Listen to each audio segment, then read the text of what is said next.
Yes, people, welcome to Man Knows Football. You're here with myself, Guni, with yet another loss. Another loss, people. Who would have thought it? Who would have thought another loss for Chelsea Football Club? That's now 2 wins in 16. 2 wins in 16. Real relegation form that we're in. And the question now we've got to ask ourselves is truly, when will it end? When will it stop? When is Todd Bowley going to pull the plug on this hemorrhage that we are going through? This is literal hemorrhage. We are in the red zone. We are on the brink of death. We are being sucked into a relegation fight.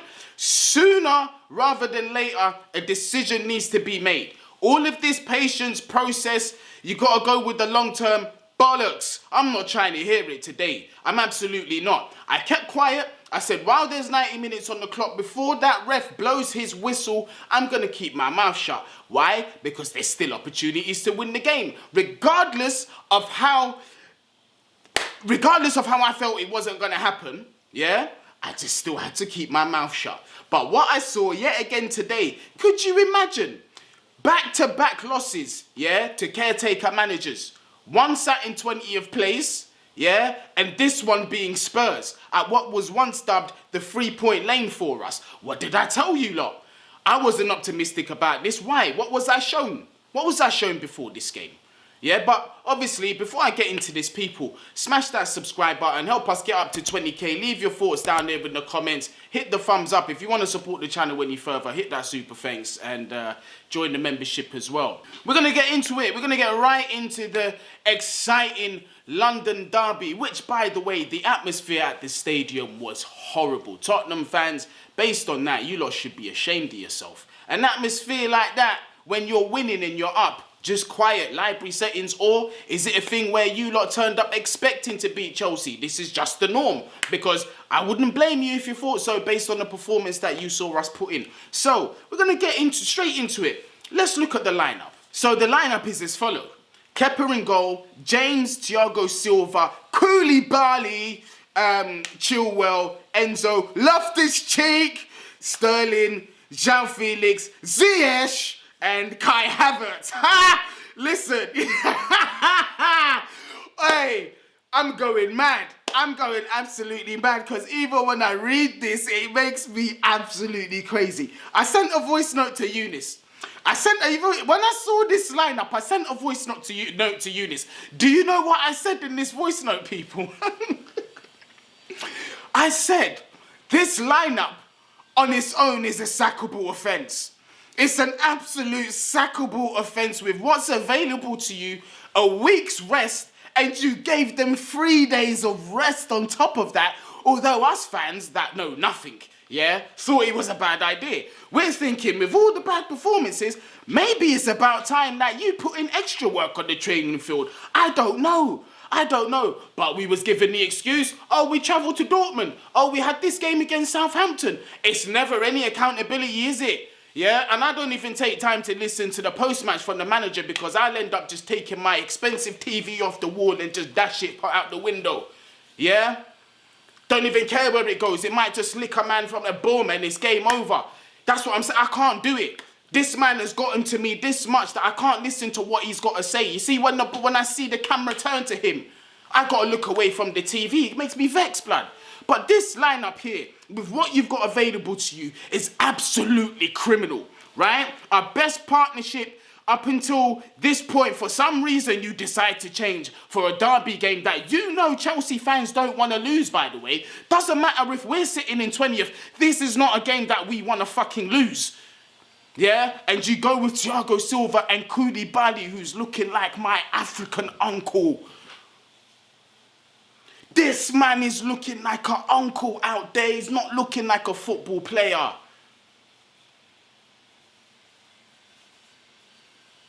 Badiashile is available. He's not even injured. Like, Wagwan, why are you not picking your best centre-back pairing on form? You keep changing things unnecessarily, bro. Reece James today didn't even get into the game. Chilwell was getting smoked by Cucurella at time. Not Cucurella, Kulusevski. Midfield pivot. When I saw that, I was disappointed. I tweeted immediately. Oh, my days. Enzo and Loftus-Cheek in a derby game like this. How did that go for you, Graham Potter? You got Zakaria sitting down on the bench. Who you brought on, by the way, after we're 1-0 down and we're chasing a goal? So obviously I've got to go through the goals. I don't want to, but I have to. The first one, an absolute screamer from Oliver Skipp. But what the fuck was Kepa doing? Kepa, you get a hand to that, you've got to put that over the bar. What is this cat flap wrist? What is this biscuit hands? What is going on here? This is what I'm saying about Kepa. Oh, you should give Kepa a chance. He ain't done much bad this season. Yeah, up until today, these key moments, it keeps fucking happening. This is why you can't rely on this guy. Get him out as well. I don't give a shit. He's not good enough for the club. I'm just happy they know long term he's not that guy. Because that day should have tipped that over the bar. Giving this guy Oliver Skipp his debut goal in the fucking derby. What are we? We keep giving these stupid fucking gifts. The second goal, what even was that? Harry Kane.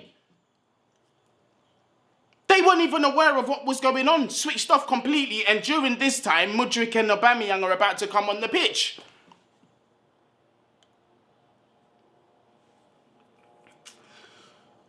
I don't know from this club. From top to bottom, it is an absolute shit show. An absolute shit show.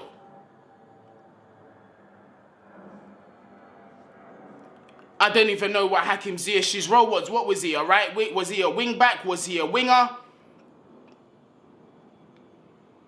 What was going on? I'm seeing, like I said, I'm seeing Enzo deeper than Zakaria when he's on the pitch, when it's meant to be the other way round. You're bringing on Mason Mount and Zakaria when we're chasing a goal. You're bringing on Aubameyang, your most experienced striker, especially with a record against Spurs. You're bringing on after 80 minutes, and Kai Havertz has been stinking the place out. Zia stinking the place out. Koulibaly stinking the place out. Unfortunate injury for Thiago Silva as well. Do you know what I mean? Unfortunate injury. Captain went off, but Fofana coming on, I thought he done well again. Fair play to Fofana. Done what he could. At some stage, was even part of the attack towards the end of the game. I didn't even know what was going on at that point. I can't even lie. It was hard for me to keep my eyes on the TV. This is what we're left with, people. And people are like, well, you're being too harsh. You can't be with the manager out. What is there left for him to do? Because by this traction that we are under, we are going to be going under. Yeah? Championship settings if we're not careful. Obviously, it's not going to get to that. That's an extreme. But Potter, you need to...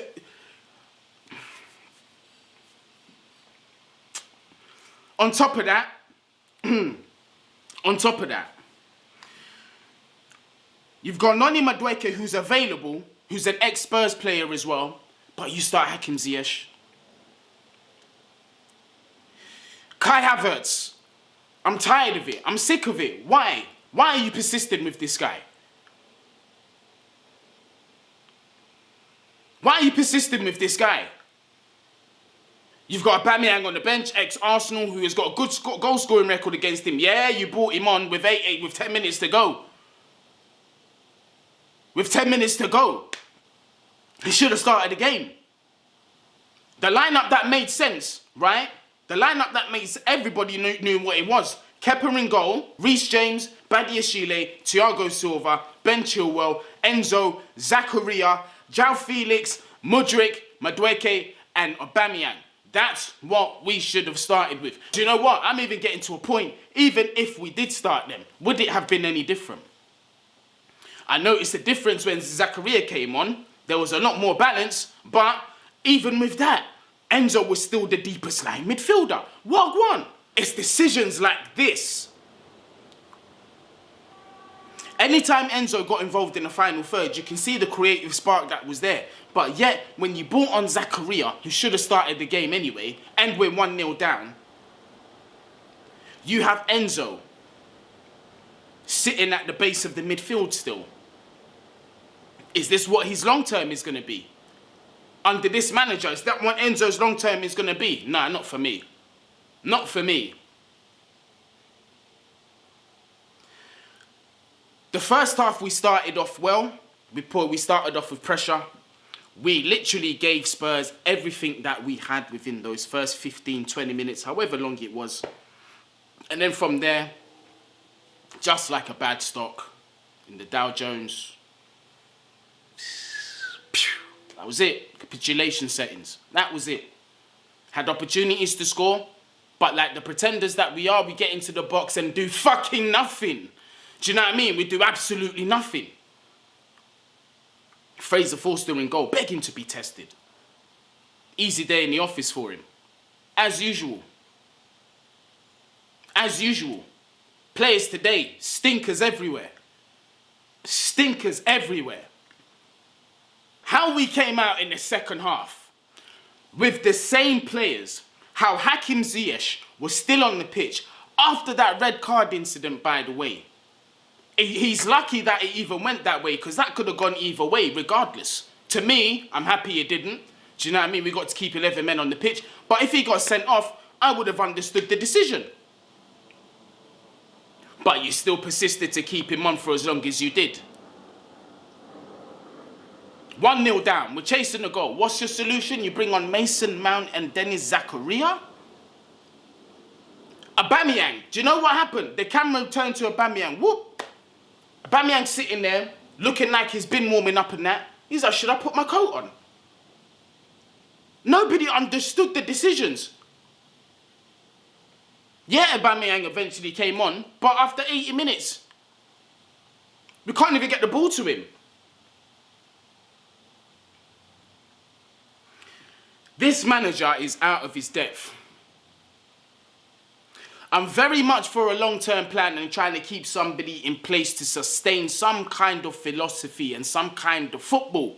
However, we're not seeing any of that. We're being dragged into a relegation scrap.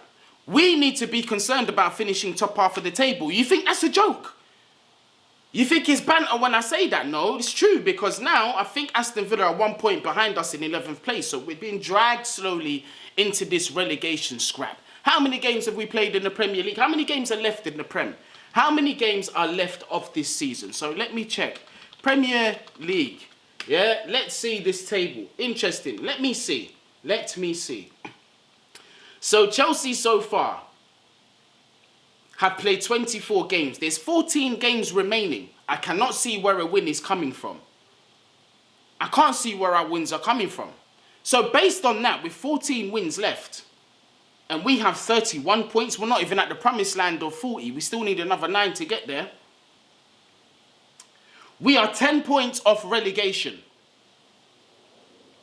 10 points off relegation. We are, oh, do you know what? We are equal on points with Aston Villa. We haven't won an away game since the 16th of October. I know there's no one available at the minute, but flipping hell, somebody, 18-month contract or something, just to stable the ship, because this here is crisis. He can't keep his job after this. He shouldn't have even been in charge before this game. He should have been sacked after Southampton, but here we are. If the board decide to keep this guy, we need to question whether it's only Graham Potter that's out of his depth, because this is concerning. Christopher Vivill, Paul Winstanley, somebody has to do something. Paul Winstanley, I don't expect him to throw him under the bus, although he needs to do it. But that's his guy from Brighton. But Christopher Vivill, if you're the man with that reputation that people say that you have, and that you're not scared to talk, and you're not scared to sack managers, get something done ASAP. I don't care if it's... I'm not Luis Enrique's biggest fan. I don't want him as a permanent manager. But if it's an 18-month thing, until a Hansi Flick or somebody becomes available, right now I'm for it. We're in a situation where beggars can't be choosers. Anything is better than this. Anything is better than this. We are in turmoil and this board needs to act now. He needs to go. He needs to go. And listen, yes, he got all the death threats. So those people said, how can you say that after everything he's been through? It's nothing to do with his personal life. This is strictly about Chelsea Football Club. He needs to go. He needs to go. Really and truly, if he never had the payday that is waiting for him potentially, I don't know what the conditions are to his termination. But he should walk, resign. These men are not playing for you. I don't even think it's a case that they're not playing for him. They don't understand what you're asking them to do. They don't understand your decisions. We don't get your decisions. Your basic guy who's not dedicated their life to football the way Graham Potter has, understand these players don't get you. He's got to go. Please, and to those that want to play this high horse thing of, oh, you've got to give him time, oh, stop being... Show me why. Give me tangible reasons as to why. Before we even talk about long term, give me a reason why we're not going to sink further and further down this Premier League. Show me some evidence, please. Because by next week, we could very well end up 11th. We could very well end up 11th. We're free falling. We're dropping like a stone right now. Get this manager out of my club. That's all I've really got to say. He has to go. Yeah, Graham Potter out, man. People, I'm out of here. You already know what to do. I can't even be asked to go through it all, man. Bless our people.